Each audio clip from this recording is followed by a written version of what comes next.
ఉండి ఇంక రోజు అక్కడ కూర్చొని చూసుకోవాలి. మరి అన్ని రోజులు రూమ్లు ఇస్తారా వీళ్ళు? దర్శనం లేకుండా అసలు పైన కాదు, అప్పుడు కింద ఉండాలి. పైన కూడా ఎవరు, పైన నీకు ఇది ఉంటేనే అది ఇస్తారు రూమ్. ఇస్తారు.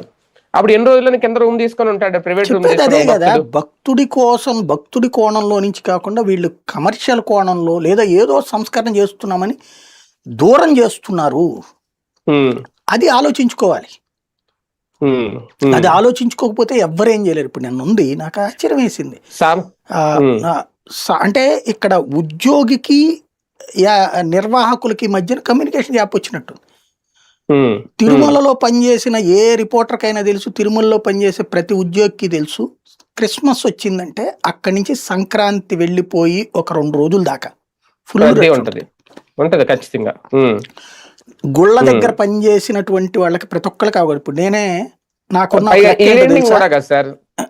సంవత్సరం చివరాంతంలో దర్శనం చేసుకోవాలనే వాళ్ళు కూడా చాలా మంది ఉంటారు. ఇదివరకు బంధువులు ఎవరన్నా వస్తానంటే బుధ గురువారాల్లో రండి అని చెప్పేవాడిని నేను. అది అవును, వీకెండ్ లో ఎక్కువ ఉంటది కాబట్టి. బుధ గురువారాలు, శుక్రవారం నుంచి రావడం బిగిన్ అవుతుంది. శని ఆదివారాలు అసాధ్యం. అవును. శని ఆదివారాలు, శనివారం సెకండ్ సాటర్డే వచ్చి ఆదివారం ఉందంటే వచ్చేసేసి క్యూ లైన్ లో నుంచునే వాళ్ళు, ప్లస్ ఇవన్నీ కష్టం ఆ టైంలో మనం ఏదైనా పెట్టాలన్నా సరే, సేవలు అందుకోవడం కానీ. సోమవారం కూడా ఉండైనా చేసుకుని పోతారు, అక్కడ దాకా వచ్చాక వెళ్తే ఎట్లాగా అనేసి. మంగళవారానికి కొంత తగ్గుతుంది.